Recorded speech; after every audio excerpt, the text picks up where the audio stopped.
the wishes and the order.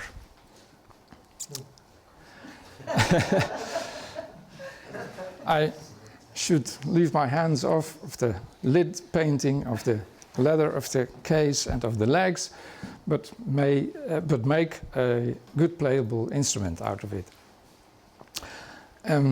I read a report of Barend and Barend Kraal in here, and I made a plan to restore it. But since I had it in my workshop, there occurred a few problems which were not mentioned. The soundboard was loose in the upper right edge, and I didn't know why. The bridge was indeed severely broken. There were some pieces out of the belly rail. The balance rail I could take out without any effort.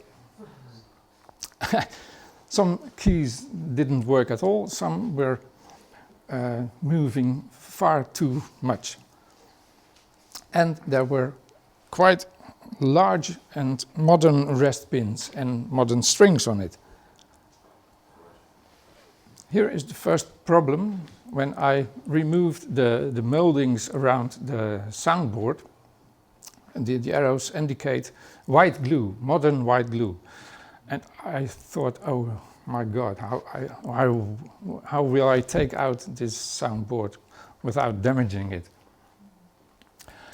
That costs a lot of hot water and the iron and steam, and since this kind of glue is not solving by that, it only gets a bit rubbery and sticky and does not leave the joint. Oh, sorry, that's two of them. Here is another place where you can clearly see the white glue and also not little of it. And there is also the bridge, a part of it. Here is the soundboard taking out. As you can see, I have used several tools within a pancake knife, the long one, to get at places where I couldn't come else another way. All those pieces of cloth on it, I think they were glued on by this Mr. Guy. Here you can see the lots of white glue he used to try to glue the soundboard in. The bridge was the same problem, also glued with lots of white glue and therefore very difficultly to take off.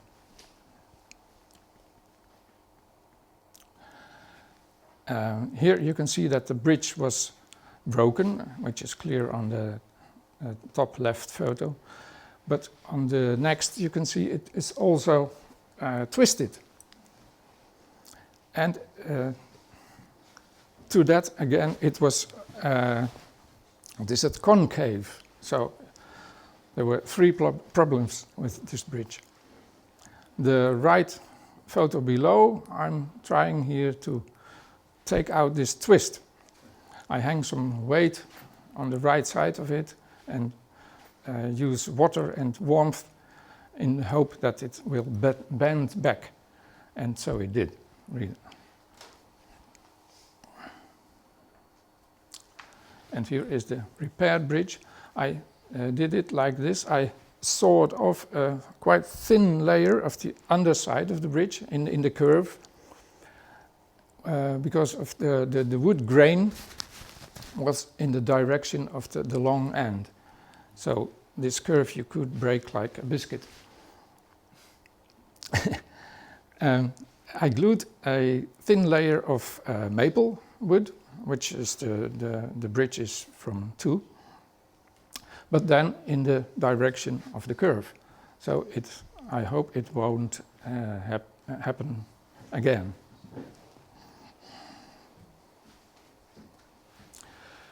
Then there was the rest plank. It was not quite good fixing here with the liners, and it was higher. You can imagine that more than 100 strings pulling at it for more than 100 years. It came up a bit. So I had to decide how to solve this problem, and I planed the rest plank a bit down, flush to the liners, so that is one surface again. This was a decision, I took away material, which is forbidden in restorations. But the other way would be a small layer gluing on the liners, but then the whole soundboard would be concave, and that is not what you want. So I decided to do this.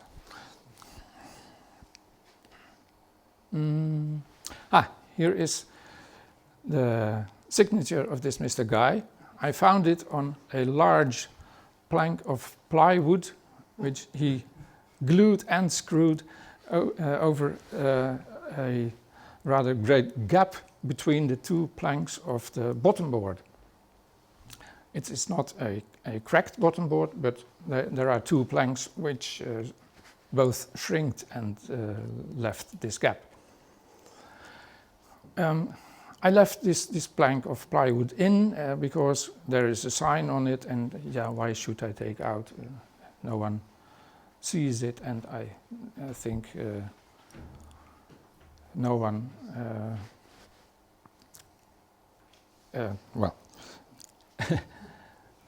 niemand heeft er last van. Wat is dat? Okay. Then there was the belly rail. You can see here I was afraid of great damage. But when the soundboard was out, it happened to be an extra layer on the belly rail. Here it is off, and the next slide you will see that it's a extra layer to support this curve of the soundboard. Well, so I glued it on again and painted it with black ink, and then it was like new. Here is a question for me. The balance rail was not fixed in between the belly rail and the other side, the toolbox. There was a little gap.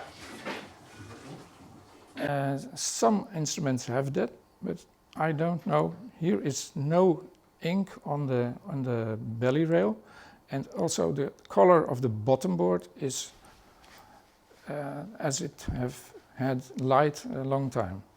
So I don't know if this is the original construction or that perhaps Mr. Guy worked on this. We should compare this with the other three Meerbach Clavichords, I think. As I said, I could take it easily out. It was only fixed with 3 screws. Here is one hole of it. But in the restoration, I decided to glue it in again. In the left photo, you see the old situation of the keys. There's a modern kind of felt here, and they are. I heard someone say tangents are like on a Jewish cemetery. But in the right photo, they are in line and they are working as they should be. Here you can see the modern breast pins with the square heads, and because of this accident Mr. Babington told about, these breast pins will have been rusted by then. There were steel and phosphor bronze strings on it, which gives too high tension, I think. So I have restrung it also because of the measurements in Ruys. And this is the situation after all this. Another one. Looks much better. Yeah, it does. And yes, there was a very small, very wobbling music stand, so I decided asked Mr. Buisman, shall I make a new music stand for it, which can lay flush with the instrument when the lid is closed. I did so, and it is in there with no screw or whatever. It can be taken out and you'll see nothing of it in the instrument. Also the toolbox lid was missing. I made a quite simple one for it. Now I want to show you the sounding result of my work and play these two works, these two compositions. The first one is given to me by Sally Fortino.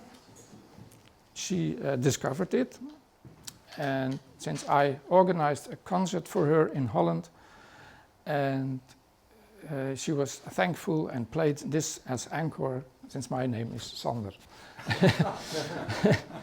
And the second piece is of Meerbach, is the more Bach, and the Franz Xavier Mozart is the less Mozart. So I think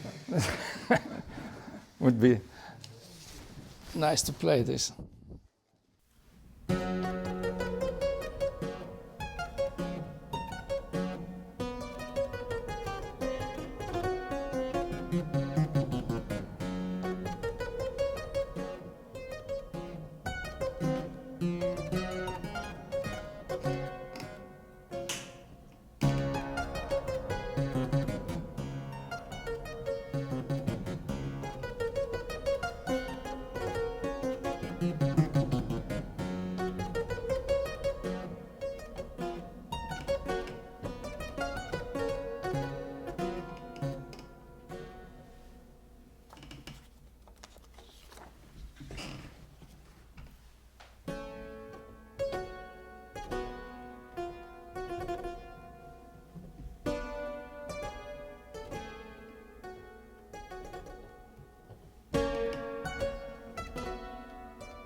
Yeah.